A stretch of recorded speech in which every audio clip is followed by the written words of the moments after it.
Tuig 2020 ug 2021, diyang atong nasinati ang grabing epekto sa pandemya.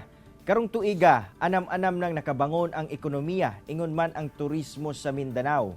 Gani mibalik na sab ang in-person nga aktibidad sa mga kapistahan sa managlahing lugar sa Mindanao. Atong balikan ang tuig nga puno sa makalingaw ug mabulokong pagsaulog sa mga kapistahan, pinaagi sa year-end report ni Abby Caballero.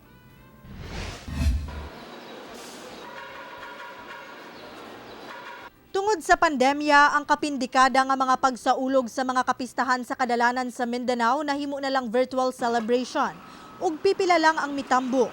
Halos walay pa nagtapok tungod sa COVID-19 restrictions. Apan duha ka tuig ang milabay,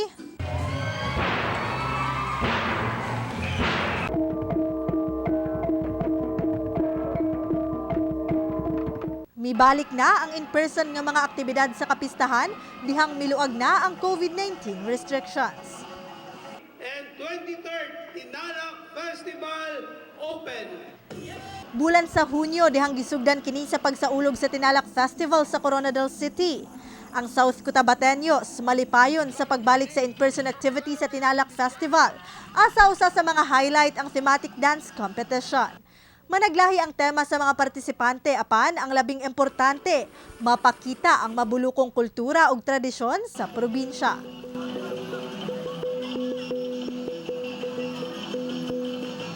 Bulan sa Agosto, nasaksihan pag-usab sa mga Dabawenyo ingon man mga turista ang King of All Festivals nga mao ang Kadayawan Festival.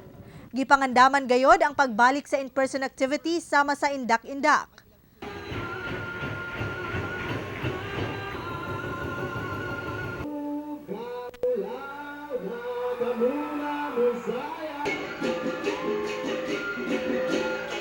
Pamula Kadayawan.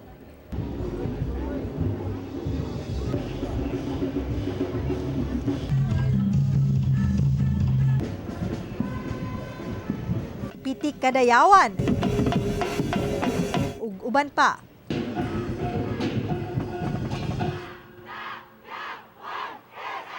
Agosto sab dihang napuno sa musika ug enggrande ang kasaulugan sa Higalaay Festival 2022 sa Cagayan de Oro City.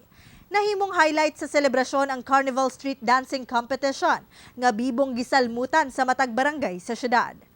Bulan sa Setyembre, gipakita sab ang kultura sa managlahing tribo sa Mindanao ilabi na sa Sultan Kudarat atol sa Talakudong Festival sa Tacurong City.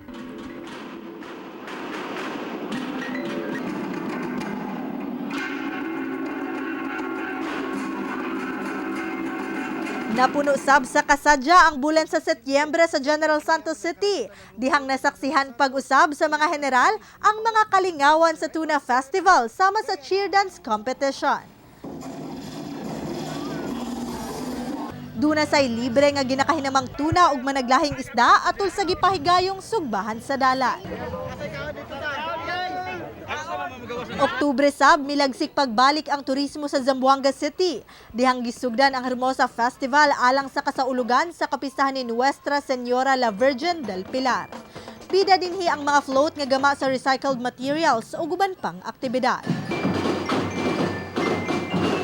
Ug nagpakita sab sa ilang talento ang mga taga Sarangani Province ni adtong bulan sa Nobyembre atol sa kasaulugan sa Munato Festival. Gawa sa makalingaw nga performances, wa sab nagpaulahi sa mga sports event ang mga Sarangans. Ug syempre, may balik sab ang ginakahinaman sa Kapuso fans nga mao ang wala og tuo nga Kapuso Fans Day ug Kapuso Mall Shows kung asa nakisadya sab ang inyong mga paboritong Kapuso stars atol sa mga kapistahan.